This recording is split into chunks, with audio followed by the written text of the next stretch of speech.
അപ്പോഴേ ഇന്ന് സൺഡേ വ്ളോഗാണ്. സൺഡേയിലെ കുറച്ച് വിശേഷങ്ങളാണ് ഇന്നത്തെ വീഡിയോയിൽ.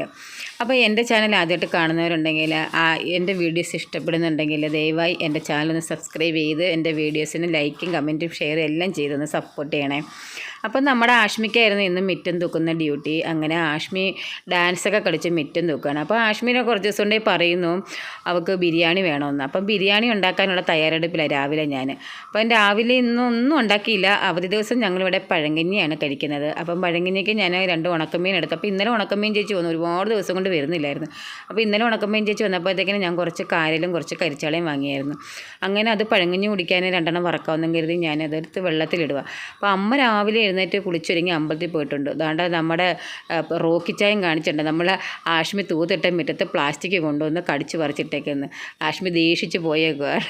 ഡാൻസൊക്കെ കളിച്ചുകൊണ്ട് ആഷ്മി മുറ്റം തൂക്കുന്നുണ്ടോ. എന്തായാലും ആഷ്മി ജോലിയൊക്കെ ചെയ്ത് തരും കേട്ടോ. ഓരോ ദിവസം ഓരോരുത്തർക്ക് അടിയൂട്ടി. അവധി ദിവസം നമ്മൾ പിള്ളേരെയും കൊണ്ട് എന്തെങ്കിലുമൊക്കെ ചെറിയ ചെറിയ പണികൾ ചെയ്യിപ്പിക്കണം. പിന്നെ സ്കൂളുള്ള ദിവസം നമ്മളങ്ങനെ നിർബന്ധിക്കാറില്ല. അവർക്ക് പഠിക്കാനും സ്കൂളിൽ പോകാൻ റെഡിയാവാനും ഒക്കെ ഉണ്ടായത് നമ്മളങ്ങനെ നിർബന്ധിക്കാറില്ല. പക്ഷേ വീട്ടിലിരിക്കുന്ന ദിവസം ഇതുപോലെ ഒന്ന് തൂക്കുകയോ വരുകയോ ഒക്കെ ചെയ്തു തരാം. അങ്ങനെ കണ്ട ഞങ്ങളുടെ കടലാസ് പൂവയിലാണ്ട് ആദ്യമായിട്ട് കടലാസ് പൂ പിടിച്ചിട്ടുണ്ട്. നല്ല ഭംഗിയുണ്ടായിരുന്നു. അങ്ങനെ പിന്നെ ജോലി എടുക്കാനായിട്ട് ഞാൻ മാത്രമേ ഉള്ളൂ. അമ്മ ഇനി എപ്പോഴാണ് വരുന്നതെന്ന് അറിയത്തില്ല. കാരണം അമ്മ ഞായറാഴ്ച ആയാൽ മിക്ക ദിവസവും അമ്പലത്തിലൊക്കെ പോകും. പിന്നെ വായന ഉണ്ടെങ്കിൽ അവിടെ പോയിരുന്ന് ഇച്ചിരി നേരം വായിച്ച് കുറേ സമയം ലേറ്റായിട്ടൊക്കെ അമ്മ വരത്തുള്ളൂ. അങ്ങനെ പിന്നെ വേണ്ട ലച്ചു അവിടെ ചുമ്മാതെ നോക്കിയിരിക്കുക. കൊച്ചു മിറ്റം നോക്കുന്നതും കണ്ടിട്ട് അവളവിടെ നോക്കിയിരിക്കുക. ആഷ്മി ആണെങ്കിൽ ആകെ കലിപ്പിലാണോ സന്തോഷത്തിലാണോ എന്തുവെന്ന് അറിഞ്ഞുകൂടെ. എന്തായാലും എനിക്കൊന്നും മനസ്സിലാവുന്നില്ല. ഓടിച്ചാടി നടന്ന് മിറ്റമൊക്കെ തൂക്കുന്നുണ്ട്. അങ്ങനെ ഇവിടെ ബിരിയാണി ഉണ്ടാക്കിയിട്ട് ഒരുപാട് നാളായി. അപ്പോൾ ഇങ്ങനെ പിള്ളേർ നിർബന്ധം പറഞ്ഞു. അപ്പോൾ തലേന്ന് ഞാൻ ബിരിയാണി അരിയൊക്കെ വാങ്ങി വെച്ചിരുന്നു. അപ്പോൾ ഇവിടെ സ്റ്റോക്ക് ചെയ്ത് വെച്ചിരിക്കത്തില്ല. നമ്മൾ ബിരിയാണി ഉണ്ടാക്കുന്നതനുസരിച്ച് അതിൻ്റെ തലേന്ന് സാധനങ്ങളും വാങ്ങത്തേ ഉള്ളൂ. അല്ലാതെ അന്നേരം ഉണ്ടാക്കുന്ന സമയം അനുസരിച്ച് നമ്മൾ വാങ്ങിക്കത്തേ ഉള്ളൂ. അല്ല നമ്മൾ ഒരുപാട് അരി മേടിച്ച് ഇങ്ങനെ ശേഖരിച്ച് വെക്കുക അങ്ങനത്തെ ഒരു രീതിയൊന്നുമില്ല. അപ്പോൾ എന്തായാലും തലേന്ന് അരിയൊക്കെ മേടിച്ചു. പക്ഷേ ബിരിയാണിയൊക്കെ ചിക്കൻ ബിരിയാണി ഉണ്ടാക്കുന്നത്. അപ്പം ബിരിയാണി ഉണ്ടാക്കുന്ന സമയത്ത് തലേന്ന് ചിക്കൻ ഞാൻ മേടിച്ച് വൃത്തിയാക്കി വെക്കുന്നതാണ്. കാരണം പിറ്റേന്ന് നല്ലൊരു ജോലി ഉണ്ടല്ലോ. അതുകൊണ്ട് എനിക്കതൊക്കെ വലിയൊരു ജോലി കേട്ടോ. പിറ്റേന്ന് സമയം കിട്ടത്തില്ലല്ലോ എന്നും കരുതി. പക്ഷേ ഇത് ഉണ്ടാക്കണോ വേണ്ടേ എന്നുള്ളൊരു കൺഫ്യൂഷനിലായിരുന്നു സാധനം മേടിച്ച് വെച്ചെങ്കിലും. പിന്നെ രാവിലെ ഞാൻ വിചാരിച്ചെന്നെങ്കിൽ അങ്ങ് ഉണ്ടാക്കാമെന്ന്. അങ്ങനെ ഞാൻ അരി വെള്ളത്തിലിട്ട് 10-20 മിനിറ്റ് കുതിർക്കാൻ വെക്കുക. സാധനങ്ങളെല്ലാം മേടിച്ചെങ്കിലും ഞാൻ ഒറ്റയ്ക്ക് വെള്ളമായതുകൊണ്ട് ഇതൊക്കെ ഹെൽപ്പ് ചെയ്യാൻ ഒരാളുണ്ടെങ്കിൽ ലച്ചു ആണെങ്കിൽ ആ ഉള്ളി പോലും എടുത്തുകൊണ്ട് വെച്ചൊന്ന് പൊളിച്ച് തരാനും ഞാൻ പറഞ്ഞില്ല. ഉള്ളി പൊളിക്കാനിരുന്ന് കഴിഞ്ഞാൽ അന്നേരം ഒരെണ്ണം പൊളിക്കുമ്പോഴത്തേക്കിനും അവൾക്ക് കണ്ണ് നിറഞ്ഞെന്ന് പറഞ്ഞ് ഇനി കൊണ്ടുതരും. അതിനേക്കാളും നല്ല പിന്നെ ഞാൻ തന്നെ അങ്ങ് ചെയ്താൽ മതിയില്ല. അങ്ങനെ അപ്പോഴത്തേക്കിനും ഞാൻ 2-3 നാഴി അരി ഞങ്ങൾ ഒറ്റ നേരത്തെ പരിപാടി ഉള്ളൂ കേട്ടോ. അപ്പോൾ രാത്രി വരെയൊക്കെയാണ് ഞങ്ങൾ വെക്കുന്നത്. 2 നേരം അങ്ങനെ വെപ്പൊന്നുമില്ല, ഒറ്റ വെപ്പേ ഉള്ളൂ. അങ്ങനെ പിന്നെ ഞാൻ പഴങ്കഞ്ഞി കുടിക്കാനായിട്ട് ആ അരി കുതുക്കാൻ വെച്ചിട്ട് പഴങ്കഞ്ഞി കുടിക്കാനായിട്ട് ഞാൻ ഉണക്കമീനൊക്കെ വെട്ടിക്കണ്ടിച്ച് വറക്കാൻ വെച്ചിട്ട് പിന്നെ പിള്ളേർ വിശക്കുന്നു പറയുമായിരുന്നു. അപ്പം പഴങ്കഞ്ഞി കുടിക്കാനായിട്ട് കൂട്ടാൻ പുളിശ്ശേരി ഇരിപ്പുണ്ട്. 3 ദിവസമായി പുളിശ്ശേരിയാണ്. അത് പക്ഷേ ചീത്തയൊന്നും ആയിട്ടില്ല. എന്നാലും ഞാനൊരു മുളക് ഉടയ്ക്കാമെന്ന് വിചാരിച്ചു. ബിരിയാണി ഉണ്ടാക്കുന്നത് എനിക്കൊരു വലിയ പണിയാണെന്ന് പറഞ്ഞത് തന്നെ വിറവടുപ്പിലിട്ടാണ് ഞാനതെല്ലാം ഉണ്ടാക്കുന്നത്. ചിക്കനായാലും ചോറായാലും. അപ്പോൾ ചോറെന്ന് പറയുമ്പോൾ ഞാൻ തോനെയും വെള്ളത്തിൽ വേവിച്ച് അങ്ങനെ എടുക്കുന്നത്. അങ്ങനെ ഞാനൊരു 10-20 മിനിറ്റ് അരി കുതിർത്തിട്ട് ഞാനിങ്ങനെ വെള്ളം പോകാനായിട്ട് വെച്ചിരുന്നു. എന്നിട്ട് ഞാൻ ചരുവത്തിൽ വെള്ളം ഒഴിച്ചിട്ട് വിറവടുപ്പിൽ ഞാൻ തിളയ്ക്കാനായിട്ട് വെച്ചു. അതിൻ്റെ മസാലയും കാര്യങ്ങളും എല്ലാം ചേർത്ത് തിളപ്പിക്കാനായിട്ട് വെച്ചു. പിന്നെ അപ്പോഴത്തേക്കിനും ഞങ്ങൾ പഴങ്കഞ്ഞി കുടിക്കാമെന്ന് വിചാരിച്ചു. പല്ലൊക്കെ തെച്ചിരുന്നാണ്ട് ഇതുപോലെ വറ്റൽമുളക് ഗ്യാസിൽ വെച്ച് ചുട്ടിട്ട് അതിനകത്തോട്ട് ചെറിയ ഉള്ളിയാണ് അരിഞ്ഞിടുന്നത്. ഇന്നിപ്പോൾ എളുപ്പത്തിന് ഞാൻ കുറച്ച് സവാള കൊത്തിപ്പൊടിച്ചിട്ടിരുന്നത്. അതും ഉപ്പും കൂടി ഇടുമ്പം സൂപ്പർ ടേസ്റ്റ് ആട്ടോ. ഉണക്കമീനും കൂടി ഇതിന് ഇങ്ങനെ ഉടയ്ക്കുമ്പം നമുക്ക് ഉണക്കമീൻ ഇല്ലെങ്കിലും കുഴപ്പമൊന്നുമില്ല. നല്ല ടേസ്റ്റ് അത് കഴിക്കാനായിട്ട്. അങ്ങനെ ലച്ചുവിനാണ് ഒരു പാത്രത്തിൽ ഉടയ്ക്കുന്നത്. ഒരു പാത്രത്തിൽ ഞാനും ആഷ്മിയും കൂടെ കഴിക്കാമെന്ന് വിചാരിച്ചു. അപ്പം ഇതിൻ്റെ ഇടയ്ക്ക് ഞാൻ ചിക്കൻ കടയിൽ ചിക്കൻ വിളിച്ച് പറഞ്ഞിട്ടുണ്ടായിരുന്നു. അപ്പോൾ ഇന്ന് ഞായറാഴ്ച ആയതുകൊണ്ട് നല്ല തിരക്ക് കാണും ചിക്കൻ കടയിലൊക്കെ. അപ്പോൾ ഞാൻ വിളിച്ച് പറഞ്ഞിട്ടുണ്ടായിരുന്നു ഞാൻ എടുത്ത് വെച്ചേക്കെന്ന് പറഞ്ഞു. അപ്പോൾ 110 രൂപയാണ്. ഞാനൊരു 4 കിലോ എടുത്ത് വെച്ചേക്കാൻ പറഞ്ഞു. കാരണം പിന്നീടായാലും പിള്ളേർക്ക് സ്കൂളിൽ കൊണ്ടുപോകാനോ എല്ലാത്തിനും എടുക്കാമല്ലോ. കുറച്ച് വെച്ചേക്കാമെന്ന് വിചാരിച്ചു. അങ്ങനെ ഇനി പഴങ്കഞ്ഞി കുടിച്ചേച്ച് ചിക്കൻ വാങ്ങാനായിട്ട് പോകണം. അപ്പോഴത്തേക്കിനും എന്തായാലും നമ്മൾ ആ വെച്ചിരിക്കുന്ന വെള്ളം വിറവടുപ്പിലല്ലേ തിളച്ച് വരാൻ എങ്ങനെ പോയാലും 1 മണിക്കൂർ എടുക്കും. വിറവുണ്ടായാലും 1 മണിക്കൂർ എടുക്കും. അങ്ങനെ ഞങ്ങൾ കണ്ട പഴങ്കഞ്ഞി കൂടിയൊക്കെ കഴിഞ്ഞ് ഞങ്ങൾ 3 പേരോട് അമ്മ എന്നിട്ടും വന്നിട്ടില്ല കേട്ടോ. ഏകദേശം 10 മണിയായി. ഞങ്ങൾ പഴങ്കഞ്ഞി കൂടിയൊക്കെ കഴിഞ്ഞിട്ട് ചിക്കൻ വാങ്ങാൻ പോയപ്പോൾ ചിക്കൻ വാങ്ങാൻ ചെന്നപ്പോഴത്തേക്കിനും അവിടെ ആളുണ്ട്. പക്ഷേ എനിക്കുള്ള കോഴിയെ ഈ ആൾത്തിരക്ക് ഈ അണ്ണൻ ഒറ്റയ്ക്കേ ഉള്ളൂ വെട്ടാനായിട്ട്. അപ്പോൾ സഹായത്തിന് ആരുമില്ല. കോഴിയെ എനിക്കുള്ളത് വെട്ടിക്കൊണ്ടിരിക്കുമായിരുന്നു. എന്നാലും അവിടെ ആളുണ്ടായിരുന്നു ചിക്കൻ വാങ്ങാനായിട്ട്. പക്ഷേ എനിക്ക് വെയിറ്റ് ചെയ്യേണ്ടുന്നില്ല. പെട്ടെന്ന് തന്നെ ചിക്കൻ കടയിൽ നിന്ന് ഇറങ്ങാൻ പറ്റി. വീട്ടിൽ വന്നപ്പോഴത്തേക്കിനും അമ്മ വന്നിട്ടുണ്ടായിരുന്നു. പിന്നെ ഞാൻ വിചാരിച്ചു, അപ്പം ഞാൻ വന്നപ്പോഴത്തേക്കിനും പക്ഷേ അമ്മ എനിക്ക് തോന്നുന്നു അടുക്കളയിലിട്ട് നോക്കിയില്ല, വിറവടുപ്പിലെ തീയെല്ലാം പോയായിരുന്നു. പിന്നെ ഒന്നിന്ന് തീ കരിച്ചു, എന്നിട്ടും തിളച്ച് കിട്ടിയില്ലായിരുന്നു. ആഷ്മി പിന്നെ വന്നിട്ട് സ്നാക്സ്, ആഷ്മി ഇച്ചിരി പഴങ്കഞ്ഞി കഴിച്ചില്ല, ആഷ്മിക്ക് പഴങ്കഞ്ഞിയൊന്നും വലിയ പിടുത്തമില്ല. പിന്നെ ഞാൻ വിചാരിച്ച ചിക്കൻ അങ്ങ് കഴുകി വെക്കാമെന്ന്. കഴുകി കുറച്ചേ എടുക്കുന്നുള്ളൂ, കുറച്ച് പിന്നെ ഫ്രിഡ്ജിൽ വെച്ചേക്കാം, പിന്നെ എപ്പോഴെങ്കിലും എടുക്കാം. പിള്ളേർക്ക് സ്കൂളിൽ കൊണ്ടുപോകാനോ എങ്ങനെയാണെന്ന് വെച്ചാൽ പിന്നീട് കൂട്ടാൻ വെക്കുകയോ വറക്കുകയൊക്കെ ചെയ്യാം. അങ്ങനെ ഞാൻ ചിക്കൻ കഴുകാനായിട്ട് അങ്ങ് ഇരുന്നു. പിന്നെ സവാളയൊക്കെ ഞാൻ അരിഞ്ഞ് വെച്ചിട്ടായിരുന്നല്ലോ പോയത്. എങ്ങനെയായാലും അടുപ്പ് ഒഴിയാണ്. എനിക്ക് ചിക്കൻ എന്നൊക്കെ പറഞ്ഞു കഴിഞ്ഞാൽ അടുപ്പിലിട്ട് വേവിച്ചെടുക്കുന്നതിന് ഇഷ്ടം.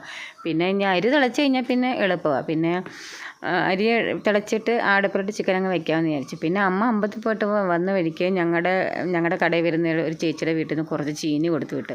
അപ്പം അമ്മ അമ്പലത്തിൽ പോയിട്ട് തന്നെ അമ്മയ്ക്ക് പഴങ്കഞ്ഞി വേണ്ടെന്ന് പറഞ്ഞു. അപ്പം അമ്മ പിന്നെ ആ ചീനി പൊളിക്കുക, ചീനി വാട്ടി തിന്നാനായിട്ട് ചീനി അങ്ങ് പൊളിക്കുക. പിന്നെ ഞാൻ ഇരുന്ന് പഴങ്കഞ്ഞി ചോറൊക്കെ അങ്ങ് വെച്ചു.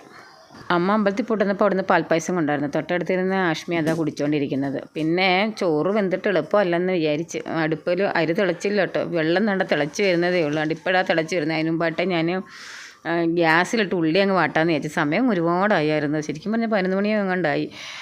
ജോലിയൊക്കെ കഴിഞ്ഞപ്പോഴത്തേക്കിനും ഒരു 1:30 ഒത്തിരി ലേറ്റായിപ്പോയി. ഈ വിറവ് ഇടയ്ക്ക് ഒന്ന് ഇതായി പോയതായി, വെള്ളവും തിളച്ച് വരാൻ ലേറ്റായതാണ്. ഇത്രയും വെള്ളം വെക്കുന്നില്ലേ, എനിക്ക് ഇത്രയും വെള്ളത്തിലിട്ട് എടുക്കണം, ചോറ് വെക്കണം. അങ്ങനെ ചോറെല്ലാം റെഡിയാക്കി വെച്ചു. ഞാൻ നെയ്യും ഉപ്പും, നെയ്യെന്ന് നമ്മുടെ വീട്ടിലുണ്ടാക്കിയ നെയ്യ് ഇടയ്ക്കൊന്ന് കാണിച്ചായിരുന്നു. അങ്ങനെ നെയ്യും ഉപ്പും കൂടെ ഞാൻ ചോറിലിട്ടായിരുന്നു ആവശ്യത്തിന്. പിന്നെ ഞാൻ ഈ ചോറിനകത്ത് കുറച്ച് ചിക്കൻ മസാലയും കൂടി ഇല്ല, ഒരു ഫ്ലേവറിന് വേണ്ടി കുറച്ച് ചിക്കൻ മസാലയും കൂടി ഇടും. പിന്നെ എന്നിട്ട് അത് അരിയെല്ലാം ഊറ്റി എടുത്തിട്ട് പിന്നെ ചിക്കൻ എടുത്ത് ഞാൻ വിറവടുപ്പിൽ വെച്ചിട്ട് പിന്നെ ഞാൻ ചീനി അമ്മ അരിഞ്ഞ് വെച്ചിരുന്ന വാട്ടാനുള്ളടത്ത് ഗ്യാസ് വെച്ച്. ഗ്യാസിൻ്റെ ഒരു ബർണർ കേടായതുകൊണ്ട് ഭയങ്കര ഇതാണ്. പിന്നെ ഇതിൻ്റെ ഇടയ്ക്ക് ഞാനങ്ങ് സലാഡും അങ്ങ് റെഡിയാക്കിയായിരുന്നു. ഇതിനിടയ്ക്ക് ചിക്കൻ മേടിച്ചുകൊണ്ട് വരുന്ന വഴിക്ക് ഞങ്ങൾ സലാഡും പിന്നെ പപ്പടവും തൈരും ഒക്കെ വാങ്ങാൻ കയറിയത്. അതിൻ്റെ ഒന്നും വീഡിയോ എടുത്തില്ല. പിന്നെ ചീനി വേകുമ്പോഴത്തേക്കിനും അമ്മയും ലച്ചും എല്ലാം കൂടെ അപ്പുറത്തെ വീട്ടിൽ, അച്ഛൻ്റെ വീട്ടിൽ കുറേ വിറവുണ്ടായിരുന്നു. പിന്നെ ആ കുറേ വിറവ് പറക്കിക്കൊണ്ട് വരാൻ പോയി. അമ്മ പിന്നെ ഇതുവരെ ഒന്നും കഴിച്ചില്ല, ഇനി വിറവൊക്കെ പറക്കിക്കൊണ്ടിരിക്കും അവിടെ.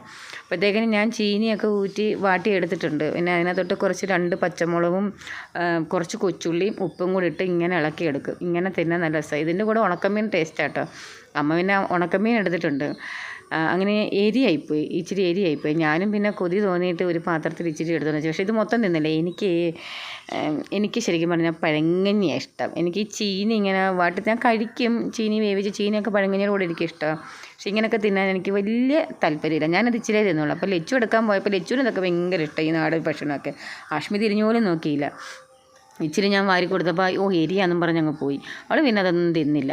പിന്നെ ലച്ചു ആണെങ്കിൽ പാത്രത്തിലെടുക്കാൻ പോയപ്പോൾ ഞാൻ പറഞ്ഞു വേണ്ട, എനിക്കിത് വേണ്ട, നീ ഇത് കഴിച്ചു എന്ന് പറഞ്ഞു. അങ്ങനെ ലച്ചു അത് കഴിക്കും. ലച്ചു നന്നായിട്ട് ചീനിയും അമ്മയും കൂടെ ഇരുന്ന് കഴിച്ചു. പിന്നെ ഞാൻ അണ്ടിപ്പരിപ്പും കിസ്മിസും ഒക്കെ ചോറിലേക്ക് ഉള്ളത് വറുത്തെടുക്കുക. എന്നിട്ട് നമ്മുടെ ആഷ്മി അങ്ങ് ഏൽപ്പിച്ച് പപ്പടം കാച്ചാനായിട്ട്. ആഷ്മിക്ക് ഭയങ്കര ഇഷ്ടമുള്ളൊരു ജോലി പപ്പടം കാച്ചുന്ന കേട്ടോ. അവിടെ നിന്ന് ഇച്ചിരി ലേറ്റാവും എന്നേ ഉള്ളൂ, ഇച്ചിരി ഒരു കിഴുത്തി ഇട്ട് കൊടുക്കും ഞാൻ. അപ്പം പറയും ഇത് ചെറിയ കിഴുത്തി അമ്മ, എൻ്റെ കൈ പൊള്ളുന്നു, വലിയ കിഴുത്തി എടുത്തപ്പോൾ കണ്ട വലിയ കിഴുത്തി ഇടുക പപ്പടത്തിനകത്ത്. അങ്ങനെ ആഷ്മി എല്ലാം പപ്പടം എല്ലാം കാച്ചി എടുത്തു. ഇനി ആ ഗ്യാസിൻ്റെ അവിടെ എല്ലാം ഒന്ന് വൃത്തിയാക്കണം. പിന്നെ ദമ്മിടുക. ഞാൻ ദമ്മിടാനായിട്ട് ആ ചോറുണ്ടാക്കിയ പാത്രം തന്നെ ഞാൻ കഴുകി അത് ഉണക്കിയെടുത്തിട്ട് കുറച്ച് നെയ്യ് അതിൻ്റെ ചവിട്ടി പുരട്ടിയിട്ട് ഇതുപോലെ ഓരോ ലെയറായിട്ട് ദമ്മിടും. ചിക്കനും ചോറും കൂടെ വെച്ചിട്ട് ഒരു 10-20 മിനിറ്റ് ഇതുപോലെ ദമ്മിടും. എനിക്കിങ്ങനെ ചുമന്ന കറിയുള്ള ചിക്കൻ ബിരിയാണി എനിക്കിഷ്ടം. അല്ലാതെ കടലൊക്കെ ഇടുന്ന മഞ്ഞയുണ്ടല്ലോ, എനിക്ക് അതിനേക്കാളും ടേസ്റ്റായിട്ട് തോന്നിയതാണ്. ഞാൻ ഇച്ചിരി ചാറായിട്ടാണ് എടുക്കുന്നത്. ഇവിടെ ഇതിലൊക്കെ ചാറ് വേണം, ചോറിൻ്റെ കൂടെ എക്സ്ട്രാ ചാറും വേണം. ആഷ്മിക്ക് പിന്നെ ഇതിനകത്ത് ഒഴിക്കുന്ന ഒരിത് മതി. അങ്ങനെ ദം ബിരിയാണി എല്ലാം സെറ്റാക്കി വെച്ചെന്ന് പറഞ്ഞു കഴിഞ്ഞാൽ ഇടയ്ക്ക് ആഷ്മി വിശക്കുന്നെന്ന് പറഞ്ഞു. ഇതുപോലെ കനലൊക്കെ ഇട്ട് ഞാൻ അങ്ങനെ റെഡിയാക്കി എടുക്കാം കേട്ടോ. ലച്ചു പിന്നെ ചീനിയൊക്കെ കഴിച്ചുകൊണ്ട്, പഴങ്കഞ്ഞിയും ചീനിയും കഴിച്ചുകൊണ്ട് ലച്ചുവിന് അങ്ങനെ വിശക്കുന്നില്ലായിരുന്നു. എന്നാലും ഏകദേശം 1:30 ഞാൻ ദമ്മെടുത്തു ചോറ് വിളമ്പാൻ തുടങ്ങിയപ്പോൾ. ഇതിനകത്ത് ഉള്ളിയൊന്നും വറുത്തിടുന്ന ഇവിടെ ആർക്കും ഇഷ്ടമല്ല കേട്ടോ. ഒരു ദിവസം ഞാനങ്ങനെ ഉള്ളിയൊക്കെ വറുത്തിട്ടെടുത്തു. പക്ഷേ ഇത് നുള്ളിപ്പറക്കി കളയാനേ ഉള്ളായിരുന്നു പിള്ളേർക്ക് നേരം. അതുകൊണ്ട് ഉള്ളി വറുത്തിടുന്നതൊന്നും ഇഷ്ടമല്ല. ഈ കിസ്മിസൊക്കെ ഞാൻ കണ്ടമാനം വാരിയിടുന്നത് എനിക്ക് വേണ്ടിയിട്ടോ. പിള്ളമാരും വാരി എനിക്ക് തരുത്തതേ ഉള്ളൂ. അവർക്ക് ഈ കിസ്മിസൊന്നും ഇതിനകത്ത് കിടക്കുന്നത് ഇഷ്ടമല്ല. പക്ഷേ എനിക്കിതുപോലെ മധുരം ഇടയ്ക്ക് കടിക്കുന്നത് ഭയങ്കര ഇഷ്ടമാണ്. അങ്ങനെ ദാണ്ടെ ആഷ്മിയുടെ കൂട്ടുകാർ അപ്പുറത്തെ കാത്തു ഉണ്ടായിരുന്നു ബിരിയാണി കഴിക്കാൻ. എപ്പം ബിരിയാണി ഉണ്ടാക്കാൻ കാത്തുവിന് ഞാനുണ്ടാക്കുന്ന ബിരിയാണി ഭയങ്കര ഇഷ്ടമെന്നാണ് പറയുന്നത് കേട്ടോ. അതുകൊണ്ട് കാത്തും കാണും. മിക്കവാറും ഞായറാഴ്ച ദിവസം ആയതുകൊണ്ട് കാത്തും കാണും ഇവിടെ ബിരിയാണി ഉണ്ടാക്കുന്ന ദിവസം കഴിക്കാനായിട്ട്. അങ്ങനെ ഞങ്ങൾ എല്ലാവരും കൂടെ അത് ബിരിയാണി ഞാനും ഉണ്ട് കൂട്ടത്തിൽ കഴിക്കാനായിട്ട്. അമ്മ പിന്നെ മുമ്പ് ചീനി കഴിച്ചുകൊണ്ട് അമ്മയ്ക്ക് ഇപ്പോഴെങ്കിലും വേണ്ട. അമ്മ വൈകുന്നേരമൊക്കെ ആകുമ്പോൾ ഇച്ചിരി ചോറെടുത്ത് വെച്ച് കഴിക്കും, അത്രയേ ഉള്ളൂ. അങ്ങനെ ഞങ്ങളെല്ലാവരും കൂടെ ബിരിയാണി കഴിക്കും കേട്ടോ. സൂപ്പർ ടേസ്റ്റാണെന്ന് പിള്ളേരെല്ലാം പറയുന്നുണ്ട്. പിന്നെ ഇതിനിടയ്ക്ക് ഞങ്ങൾ ഐസ്ക്രീം വാങ്ങിയായിരുന്നു. അപ്പോൾ ലച്ചു ഇടയ്ക്ക് കൊണ്ടുവന്നപ്പോഴേ അങ്ങ് കഴിച്ചു. ഞങ്ങൾ പിന്നെ ബിരിയാണിയൊക്കെ കഴിച്ച് സെറ്റായിട്ട് വൈകുന്നേരം ആയപ്പോഴാണ് ഞാനും അമ്മയും ആശയുടെ ഐസ്ക്രീം